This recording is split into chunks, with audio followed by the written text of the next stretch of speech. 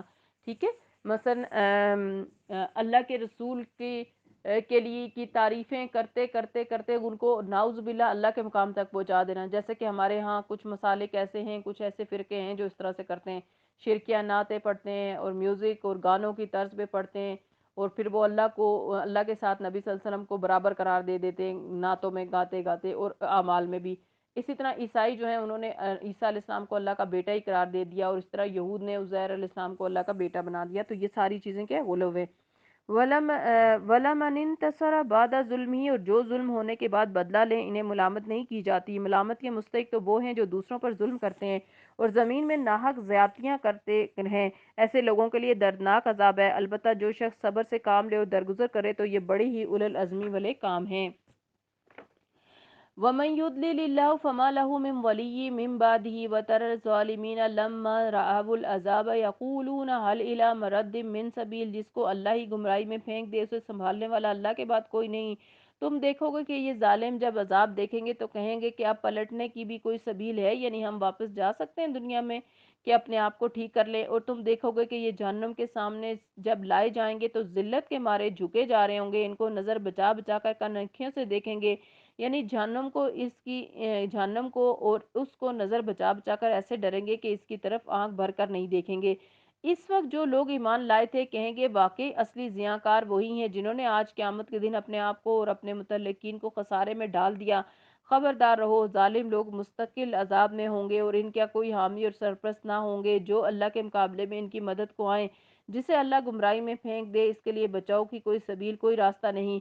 استجیبوا لربکم من قبل ان یاتی یوم لا مرد له من اللہ ما لکم من ملجا یومئذ وما لکم من نکیر۔ مان لو اپنے رب کی بات اس سے قبل کہ وہ دن آ جائے جس کے ٹلنے کی کوئی صورت اللہ کی طرف سے نہیں ہے۔ قیامت کے دن کوئی بھی اسے دور نہیں کر سکے گا، پھیر نہیں سکے گا۔ اس دن تمہارے لیے کوئی جائے پناہ نہ ہوگی اور نہ کوئی تمہارے حال کو بدلنے کی کوشش کرنے والا ہوگا، کوئی بھی تمہاری مدد نہیں کرے گا۔ اب اگر یہ لوگ منہ موڑتے ہیں تو اے نبی ہم صلی اللہ علیہ وسلم، ہم نے تمہیں ان پر نگہبان بنا کر تو نہیں بھیجا ہے، تم پر تو صرف بات پہنچا دینے کی ذمہ داری ہے۔ انسان کا حال یہ ہے کہ جب ہم اسے اپنی رحمت کا مزہ چکھاتے ہیں تو اس پر پھول جاتا ہے، اکڑنے لگتا ہے، اور اگر اس کے ہاتھوں کا کیا درا اپنے گناہوں کی وجہ سے کسی مصیبت کی شکل میں اس پر الٹ پڑتا ہے تو سخت ناشکرا بن جاتا ہے۔ یہ انسان کی عمومی حالت بتائی گئی ہے کہ یہاں ایسے لوگ ہیں جو چھچورے قسم کے ہیں، جو نہ صبر کرتے ہیں اور نہ شکر کرتے ہیں، اور اللہ تعالیٰ سے ناراض رہتے ہیں اور بندوں سے بھی ناراض رہتے ہیں۔ للہ ملک السماوات والارض، اللہ زمین اور آسمانوں کی بادشاہی کا مالک ہے، جو کچھ چاہتا ہے پیدا کرتا ہے، جسے چاہتا ہے لڑکیاں دیتا ہے اور جسے چاہتا ہے لڑکے دیتا ہے، جسے چاہتا ہے لڑکے اور لڑکیاں ملا جلا کر دیتا ہے اور جسے چاہتا ہے بانجھ کر دیتا ہے، اور وہ سب کچھ جانتا ہے اور ہر چیز پر قادر ہے۔ اللہ تعالیٰ متعلق مکمل حتمی بادشاہ ہے۔ ٹھیک ہے، تو یہاں اس آیت سے آپ کو پتہ چل رہا ہوگا کہ اولاد کا ہونا نہ ہونا، زیادہ ہونا کم ہونا، یہ سب اللہ تعالیٰ کی مرضی پہ ڈیپینڈ کرتا ہے۔ وَمَا كَانَ لِبَشَرٍ أَن يُكَلِّمَهُ اللَّهُ إِلَّا وَحْيًا أَوْ مِن وَرَاءِ حِجَابٍ أَوْ يُرْسِلَ رَسُولًا فَيُوحِيَ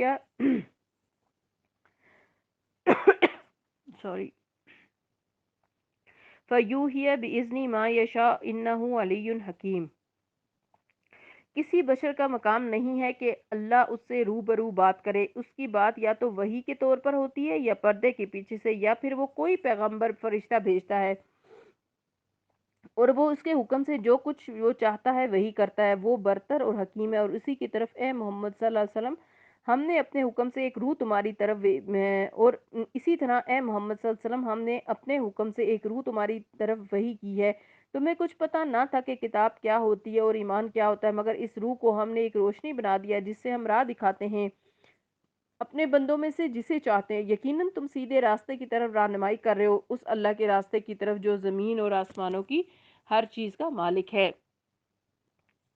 الا اللہ تسیر الامور، خبردار رہو سارے معاملات اللہ کی طرف رجوع کرتے ہیں۔ یہاں پر یہ بتایا جا رہا ہے کہ دنیا میں اللہ سبحانہ تعالیٰ کسی سے براہ راست کلام نہیں کرتے، لیکن قیامت کے دن اللہ تعالیٰ انسانوں کے درمیان، اللہ اور انسانوں کے درمیان کوئی پردہ نہ ہوگا، براہ راست بات چیت ہوگی۔ پھر تم میں سے ہر ایک اس حال میں اللہ کے سامنے کھڑا ہوگا کہ اس کے اور اللہ کے درمیان کوئی پردہ نہ ہوگا اور نہ اس کی ترجمانی کے لیے کوئی ترجمان ہوگا۔ یہ صحیح بخاری کی حدیث ہے۔ تو اس وقت پھر انسان کو اس کا حساب دیا جائے گا۔ پھر یہ کیا ہے؟ ڈرنے کا مقام ہے کہ ہم کیسے اپنے رب کے سامنے کھڑے ہوں گے۔ اللہ ہمیں اس دن کی تیاری کی توفیق عطا فرمائے، آمین۔ سورۃ الزخرف، بسم اللہ الرحمن الرحیم۔ سورہ الزخرف مکی صورت ہے۔ حامیم والکتاب المبین انا جعلناہ قرآنا عربیا لعلکم تعقلون وانہ فی ام الکتاب لدینا لعلی حکیم۔ حامیم، قسم ہے اس واضح کتاب کی کہ ہم نے اسے عربی زبان کا قرآن بنایا تاکہ تم لوگ اسے سمجھو، اور در حقیقت یہ ام الکتاب میں ثبت ہے ہمارے ہاں بڑی بلند مرتبہ اور حکمت سے لبریز کتاب لوح محفوظ۔ اب کیا ہم تم سے بیزار ہو کر یہ درس نصیحت تمہارے ہاں بھیجنا چھوڑ دیں، یعنی تمہیں نہ سمجھایا کریں، صرف اس لیے کہ تم حد سے گزرے ہوئے لوگ ہو؟ پہلی گزری ہوئی قوموں میں بھی بارہا ہم نے نبی بھیجے ہیں، کبھی ایسا نہیں ہوا کہ کوئی نبی ان کے ہاں آیا ہو اور انہوں نے اس کا مذاق نہ اڑایا ہو۔ یہ سنت ہمیشہ سے رہی ہے کہ اللہ کی طرف بلانے والوں کا مذاق اڑایا جاتا رہا ہے۔ پھر جو لوگ اس سے بدرجہ زیادہ طاقتور تھے انہیں ہم نے ہلاک کر دیا۔ پچھلی قوموں کی مثالیں گزر چکی ہیں۔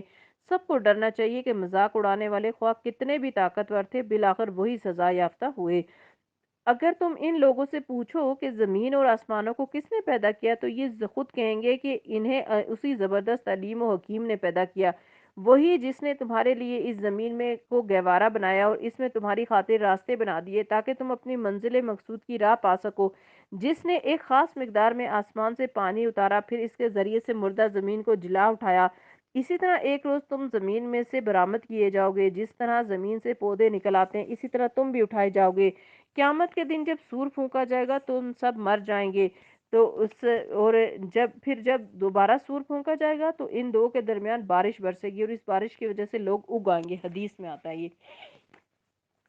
ابو ہریرہ رضی اللہ عنہ نے بیان کیا کہ رسول اللہ صلی اللہ علیہ وسلم نے فرمایا دو سور پھونکے جانے کے درمیان 40 کا فاصلہ ہوگا۔ ابو ہریرہ رضی اللہ عنہ سے پوچھا گیا کیا 40 دن مراد ہے؟ انہوں نے کہا مجھے معلوم نہیں۔ پھر پوچھا کیا 40 مہینے مراد ہیں؟ انہوں نے کہا مجھے معلوم نہیں۔ پھر پوچھا کیا 40 سال مراد ہیں؟ کہا مجھے معلوم نہیں۔ کہا پھر اللہ تعالیٰ آسمان سے پانی برسائے گا جس سے تمام لوگ جی اٹھیں گے جیسے سبزیاں پانی سے اگاتی ہیں، اس وقت انسان کا ہر حصہ گل چکا ہوگا سوائے ریڑھ کی ہڈی کے، اور اس سے قیامت کے دن تمام مخلوق دوبارہ بنائی جائے گی، صحیح بخاری کی حدیث ہے۔ انسان کی ریڑھ کی ہڈی بچ جاتی ہے، مکمل ختم نہیں ہوتی، اس سے دوبارہ اس کے بالکل جو نیچے والا ایک پورشن ہوتا ہے وہ اس کے اندر ایک بیج ہوتا ہے جسے عجم الذنب کہا جاتا ہے، اسی بیج سے انسان دوبارہ پیدا کیا جائے گا۔ اس سے پتہ چلتا ہے کہ انسان کہیں بھی بھاگ کے نہیں جا سکتا، اور بارش ہونے کے بعد زمین پر جو ہریالی آتی ہے اسے دیکھ کر ہمیشہ سوچا کریں کہ قیامت کے دن اسی طرح اللہ سبحانہ تعالیٰ زمین سے ہمیں بھی اگا دے گا، اور یہ دلیل اور یہ مثال کئی بار قرآن مجید میں دی گئی ہے۔ وَالَّذِي خَلَقَ الْأَزْوَاجَ كُلَّهَا وَجَعَلَ لَكُم مِّنَ الْفُلْكِ وَالْأَنْعَامِ مَا تَرْكَبُونَ لِتَسْتَوُوا عَلَى ظُهُورِهِ ثُمَّ تَذْكُرُوا نِعْمَةَ رَبِّكُمْ إِذِ اسْتَوَيْتُمْ عَلَيْهِ وَتَقُولُوا سُبْحَانَ الَّذِي سَخَّرَ لَنَا هَٰذَا وَمَا كُنَّا لَهُ مُقْرِنِينَ وَإِنَّا إِلَىٰ رَبِّنَا لَمُنقَلِبُونَ، وہی جس نے یہ تمام جوڑے پیدا کیے اور جس نے تمہارے لیے کشتیوں اور جانوروں کو سواری بنایا تاکہ تم ان کی پشت پر چڑھو، اور جب ان پر بیٹھو تو اپنے رب کا احسان یاد کرو اور کہو کہ پاک ہے وہ جس نے ہمارے لیے ان چیزوں کو مسخر کر دیا، ورنہ ہم انہیں قابو میں لانے کی طاقت نہ رکھتے تھے، اور ایک روز ہمیں اپنے رب کی طرف پلٹنا ہے۔ یہ سواری پر بیٹھنے کی دعا ہے، آپ اس کو ہائی لائٹ کریں اور یقیناً آپ اسے پڑھتے بھی رہتے ہوں گے۔ سبحان الذی سخر لنا ھذا وما كنا له مقرنین وانا الی ربنا لمنقلبون۔ اللہ رب العزت نے سواری پر بیٹھنے کی دعا خود سکھا دی ہے، تو ہمیں کیا کرنا چاہیے؟ دعا مانگنی چاہیے۔ سفر کی دعاؤں کے جو کارڈز ہیں وہ ہمارے پاس الہدا میں موجود ہیں، ان سے وہ بھی آپ اپنے سفر میں ساتھ رکھ سکتے ہیں، اور ویسے بھی آپ دعائیں یاد کر سکتے ہیں، اس سے آپ کا سفر بھی عبادت بن جائے گا۔ اسی طرح سفر کیسے کریں اس کے بارے میں بھی لیکچرز موجود ہیں، ویب سائٹس پہ آپ دیکھ سکتے ہیں، استاذہ فرحت ہاشمی کی آواز میں آپ ضرور ان کو سنیں کہ سفر کیسے کریں، ٹھیک ہے؟ کتنے خوبصورت طریقے سے کہا گیا ہے کہ یہ سب کچھ اللہ نے ہمارے لیے مسخر کیا ہے، چاہے اونٹ پر بیٹھیں، گدھے پر، گاڑی پر، جہاز میں بیٹھیں، ہر جگہ پر بیٹھ کر انسان کے اندر اللہ کا شکر آنا چاہیے، کیونکہ اس لیے کہ جب انسان گدھے پر بھی بیٹھتا ہے تو دوسرے پیدل چلنے کے مقابلے میں اونچا ہوتا ہے نا۔ تو اگر گھوڑے پر بیٹھے تو اور زیادہ اکڑ آ جاتی ہے، اونٹ پر بیٹھے تو پھر تو کوئی نگاہ ہی میں نہیں ہوتا، اور اگر جہاز پر اڑنے لگے تو پھر سارے کی سارے چھوٹے ہو گئے۔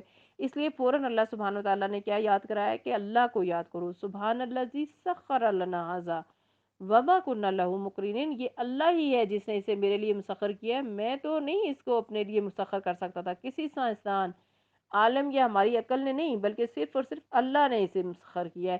وَإِنَّا إِلَىٰ رَبِّنَا لَمُنْقَلِبُونَ، اور ہم سب نے یہ بات کیا یاد دلاتی ہے کہ ہمیشہ یاد رکھے کہ جیسے یہ سفر ہے نا، ایسے ہی ایک دن آخرت کا سفر بھی ہے۔ ہر سفر پر آخری سفر کو یاد رکھیں کہ مرنا ہے اور اللہ تعالیٰ کے پاس واپس جانا ہے۔ دیکھیے جب ہم مر جائیں گے ہمیں کوئی گھر میں نہیں رکھے گا، سارے گھر میں رہیں گے، ہمیں نکال دیا جائے گا، اٹھا کر جا کر قبرستان میں چھوڑائیں گے۔ اس دن کو کبھی نہیں بھولنا چاہیے، اس دن کی تیاری رکھنی چاہیے، جب ہم اکیلے ہوں گے تو پھر ہم پر کیا گزرے گی۔ یہ سب کچھ جانتے اور مانتے ہوئے بھی ان لوگوں نے اس کے بندوں میں سے بعض کو اس کا جز بنا ڈالا، یعنی اللہ کی اولاد قرار دیا۔ حقیقت یہ کہ انسان کھلا احسان فراموش ہے، ساری نعمتیں اللہ تعالیٰ دیتا ہے، شکرانہ یہ دوسروں کا ادا کرتا ہے، اور یا دوسروں کی عظمت اور بڑائی میں گرفتار ہو جاتا ہے۔ کیا اللہ نے اپنی مخلوق میں سے اپنے لیے بیٹیاں انتخاب کی اور تمہارے لیے تمہیں بیٹوں سے نوازا، اور حال یہ ہے کہ جس اولاد کو یہ لوگ اس رحمان کی طرف منسوب کرتے ہیں، اس کی ولادت کا مسئلہ جب خود ان میں سے کسی کو دیا جاتا ہے، یعنی اگر ان میں سے کسی کو یہ خوشخبری ملے کہ تمہیں بیٹی کی خبر دی جا رہی ہے، تو اس کے منہ پر سیاہی چھا جاتی ہے اور وہ غم سے بھر جاتا ہے۔ کیا اللہ کے حصے میں وہ اولاد آئی جو زیوروں میں پالی جاتی ہے اور بحث میں اپنا مدعا پوری طرح واضح نہیں کر سکتی؟ یعنی لڑکیوں کی خاص کوالٹی یہاں بتائی جا رہی ہے کہ جب کسی کے پاس کوئی دلیل نہ ہو تو تھوڑی دیر کے بعد وہ رونا شروع کر دیتی ہیں، خصوصاً بھائیوں کے مقابلے میں یا شوہروں کے مقابلے میں، اور ان کا ہتھیار آنسو ہیں، جس سے یہ دوسروں کا دل پھر پگھل جاتا ہے۔ تو اور دوسری کیا خوبی بتائی جا رہی ہے یہ خواتین کی کہ وہ زیور پہننا پسند کرتی ہیں۔ اللہ سبحانہ تعالیٰ فرماتے ہیں کہ تم اپنے لیے تو مضبوط جنس کو منتخب کرو، اور اللہ تعالیٰ کے لیے جس کو تم اپنی نگاہ میں کچھ نہیں سمجھتے وہ دے رہے ہو۔ اس آیت کا مطلب یہ نہیں ہے کہ اللہ تعالیٰ کوئی لڑکیوں کو کم کہہ رہے ہیں اور مردوں کو زیادہ کہہ رہے ہیں، یعنی یہ ان کی سوچ کے مطابق اللہ تعالیٰ بات کر رہے ہیں کہ وہ ایسا سمجھتے تھے کہ بیٹے بہت پاورفل ہوتے ہیں اور بیٹیاں جو ہوتی ہیں وہ تو کسی قابل نہیں ہوتی، جبکہ اللہ تعالیٰ نے تو سب کو بنایا اور اللہ کو اپنی مخلوق سے چاہے وہ عورت ہو مرد ہو محبت ہے، لیکن ان کی سوچ کا جواب دے رہے ہیں اللہ تعالیٰ۔ وَجَعَلُوا الْمَلَائِكَةَ الَّذِينَ هُمْ عِبَادُ الرَّحْمَنَ اناسا، انہوں نے فرشتوں کو جو اللہ رحمان کے خاص بندے ہیں عورتیں قرار دے دیا۔ یہ بھی فیصلہ خود ہی فیصلہ کر لیا تھا۔ اللہ تعالیٰ نے فرماتے ہیں اشہدوا خلقہم، کیا انہوں نے ان کی جسم کی ساخت دیکھی ہوئی ہے کہ انہوں نے ان کو لڑکیاں کہا ہے؟ ان کی گواہی لکھ لی جائے گی اور انہیں ان کی جواب دہی کرنی ہوگی۔ اس سے یہ پتہ چلتا ہے نا کہ انسان جو بھی من گھڑت جھوٹی باتیں اپنی طرف سے کرتا ہے اسے اللہ تعالیٰ کو حساب دینا ہوگا، اس لیے ہر چیز کو تحقیق کے بعد ہی بیان کیا جائے۔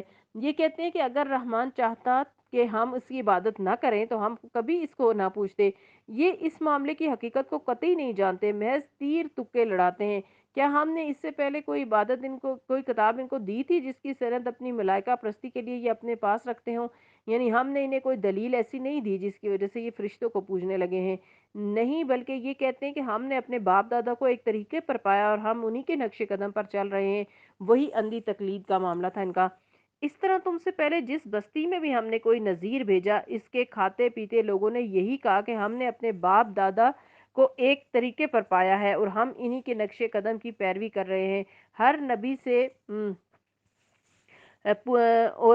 نے ان سے پوچھا کیا تم اسی ڈگر پر چلو گے خواہ میں اس راستے سے زیادہ صحیح راستہ تمہیں بتاؤں جس پر تم نے اپنے باپ دادا کو پایا؟ انہوں نے سارے رسولوں کو یہی جواب دیا کہ جس دین کی طرف بلانے کے لیے تم بھیجے گئے ہو ہم اس کے انکاری ہیں۔ آخرکار ہم نے ان کی خبر لے ڈالی اور دیکھ لو جھٹلانے والوں کا انجام کیا ہوا۔